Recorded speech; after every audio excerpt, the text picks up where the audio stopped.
안녕하세요. 파이널 프로젝트 발표 시작하겠습니다. 저희 조는 레드불에 대하여 조사했습니다. 여러분들도 잘 아시다시피 레드불은 에너지 드링크 브랜드로 이 강렬한 빨강색과 황소 마크는 여러분들에게 매우 익숙할 것이라고 생각합니다. 먼저 마켓에 대해서 알아보겠습니다. 세계 에너지 드링크의 시장 규모가 2014년 530억 달러 규모에서 2025년까지 860억 규모로 꾸준한 시장 규모의 확대가 예상됩니다. 즉, 수요가 지속적으로 증가하여 환경적인 요인이 매우 우호적이라고 볼 수 있습니다. 다음은 세계 시장 에너지 드링크 점유율 그래프입니다. 현재 레드불이 43%로 가장 큰 점유율을 보이고 있습니다. 반면 국내 에너지 음료 시장에선 핫식스가 60%의 점유율을 차지하고 그 다음으로 몬스터, 레드불이 뒤따르고 있습니다. 저희는 국제 시장과 국내 시장의 점유율 차이를 보고 레드불 마케팅에 문제점이 있지 않을까라는 생각이 들어 레드불을 이번 프로젝트 주제로 선정하게 되었습니다. 먼저 레드불의 현 마케팅 정책을 또 알아보겠습니다. 레드불의 문제점 도출을 위해 포피 분석을 해보았습니다. 프라이스 부분에서 레드불은 프리미엄 가격 전략을 취하고 있습니다. 다른 음료와 차별화하려는 목적입니다. 이러한 고가 전략은 주 소비자인 10대, 20대에게 부정적으로 인식되어 부진한 판매 실적으로 이어지고 있지만 에너지 음료의 특성상 확실한 효과가 있어야 하기 때문에 효과에 대한 신뢰감을 형성하기 위한 고가격 전략을 취하고 있다고 보면 되겠습니다. 다음으로는 가장 중요한 프로모션 파티입니다. 레드불은 매출의 3분의 1가량을 마케팅에 지출할 만큼 적극적인 마케팅 활동을 펼치고 있습니다.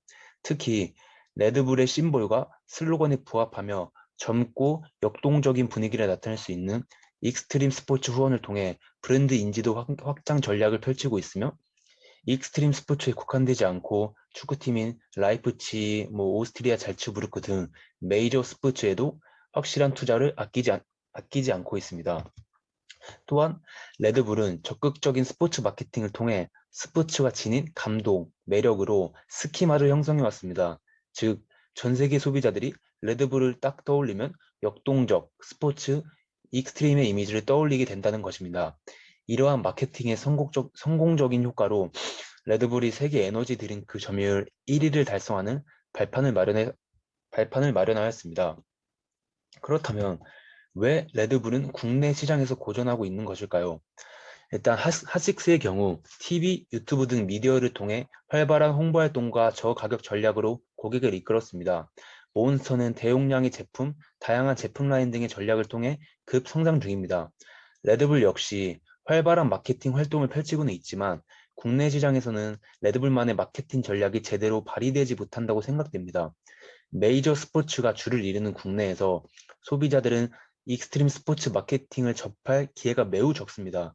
또한 익스포저 이펙트에 따르면 사람들은 무의식 중이라도 자주 노출된 제품에 대한 긍정적인 태도를 갖게 되는데 주로 시음 행사, 공연 이벤트 등의 오프라인 행사를 레드불이 주도하고 있기 때문에 대중 매체보다 노출수가 확연히 떨어질 수밖에 없습니다.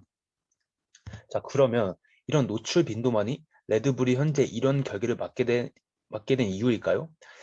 다음은 총 176명을 대상으로 설베이를 진행하였습니다. 즉, 레드불에 대한 소비자들의 구체적인 애티튜드와 퍼셉션을 알아보기 위한 설베이였습니다.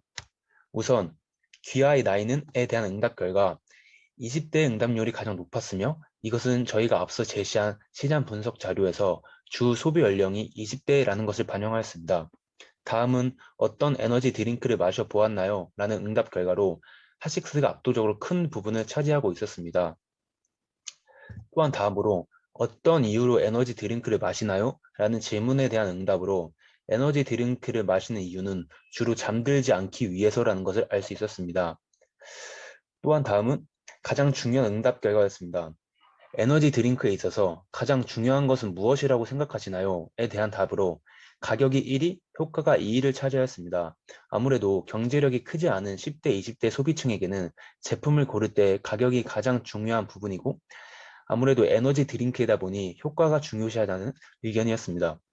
가격이 고려 대상의 가장 큰 부분을 차지하고 있는 것으로 보아 레드불의 고가격 정책이 부정적 결과로 이어질 수 있다는 것을 예상할 수 있었습니다. 또한 기타의 의견으로 제품 다양성과 카페인 및 칼로리 함유량에 대한 의견도 있었는데 제품 다양성이라 최근 저칼로리에 대한 수요의 증가가 에너지 드링크 시장에서도 똑같이 적용된다는 점과 여러 가지 맛의 기호에 따라서도 구매한다는 것을 보여주었습니다. 마지막으로 흥미로운 응답 결과가 있었는데요. 국내 시장 점유율이 가장 높은 핫식스와 가격 측면을 배제했을 때 선호도를 알아보기 위한 질문에 대해 가격이 동일하다면 만약에 가격이 같다면 어떤 제품을 고르시겠습니까?